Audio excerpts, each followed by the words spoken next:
গুলশানের Holey Artisan বেকারিতে জঙ্গি হামলা মামলায় 7 আসামি মৃত্যুদণ্ড বাতিল করে আমৃত্যু কারাদণ্ড দেওয়া হাইকোর্টের রায় এখনও প্রকাশ হয়নি। রায় প্রকাশ হলে তা বিশ্লেষণ করে আপিল করার বিষয়ে সরকারের সাথে আলোচনা করবেন বলে জানিয়েছেন অ্যাটর্নি জেনারেল AM আমিনুদ্দিন। তবে এমন স্পর্শকাতর মামলায় আসামিদের মৃত্যুদণ্ড বহাল থাকা উচিত ছিল বলে মনে করেন রাষ্ট্রপক্ষ।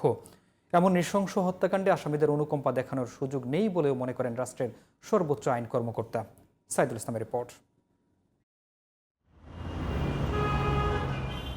বাংলাদেশের ভিত কাঁপিয়ে দেয়া 2016 সালের 1 জুলাইয়ের জঙ্গি হামলায় 17 বিদেশি সহ 22 জনের মৃত্যুর পর 5 জঙ্গি সেদিন কমান্ডো অভিযানে নিহত হয়। হত্যাকাণ্ডে জড়িত আরও 8 জঙ্গি নিহত হয় এনকাউন্টারে। এরপর সন্ত্রাস বিরোধী আইনে মামলা হয় আরও 8 জনের বিরুদ্ধে।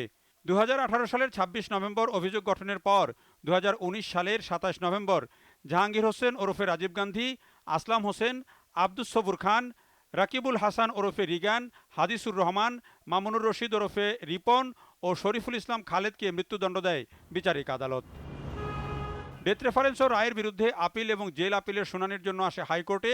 দীর্ঘ শুনানির পর গত বছরের 30 অক্টোবর রায় দেন হাইকোর্ট। এতে 7 আসামি সরাসরি হত্যাকাণ্ডে জড়িত না থাকায় সবার মৃত্যুদণ্ড বাতিল করে আমৃত্যু কারাদণ্ড দেয়া হয়। রায়ের 8 মাস পেরোলেও এখনও প্রকাশ হয়নি হাইকোর্টের দেয়া সেই রায়। রায় প্রকাশ হলেই আপিল করা না করার বিষয়ে সিদ্ধান্ত নেওয়া হবে বলে জানিয়েছেন রাষ্ট্রের সর্বোচ্চ আইন কর্মকর্তা। কেন পরিবর্তন করছেন সেগুলো ওনাদের রায়ে লেখা থাকবে। ওইটা দেখার পরে আমরা যদি সরকারের সাথে কথা বলে পরবর্তী পদক্ষেপ নিব, দেখা যাবে এটা ওনাদের যে যুক্তিটা ওটা রাষ্ট্রের কাছে কতটুকু আমরা মনে করি যে এটার বিরুদ্ধে গেলে কোনো ফললাভ হবে কিনা না, এটা আমরা তখন বিবেচনা করব। আমরা জাজমেন্টটা পাওয়ার পরে ফুল টেক্সটটা হাতে পেয়ে আমরা সরকারের সংশ্লিষ্ট রাষ্ট্রের সংশ্লিষ্ট বিভাগকে আমরা এটা জানাবো। তারা এটা দেখে তারা আমাদেরকে পরামর্শ দেবেন, সেই পরামর্শ নিয়ে আমরা কাজ করব।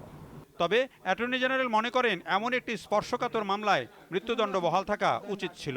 এখন যাদের আদেশগুলো হলো তারা কিন্তু পিছনে ছিল, তারাই কিন্তু ওদেরকে মদত দিয়েছে, তাদের অস্ত্র দিয়েছে, পয়সা দিয়েছে, তাদের সহায়তা করেছে, সব কিছু কিন্তু ওরাই মূল পরিকল্পনার অনেক অংশে ওরা ছিল এই ঘটনার। যার ফলে ওদের প্রতি বিন্দুমাত্র অনুকম্পা দেখানো আমি মনে করি সুযোগ নাই। মৃত্যুদণ্ড বহাল থাকাটাই আমি মনে করি যে এটা যথার্থ ছিল ওদের জন্য। আমৃত্যু কারাদণ্ড পাওয়া 7 আসামির সবাই বর্তমানে কারাগারে আছেন। Saidul Islam, GTV news, Dhaka.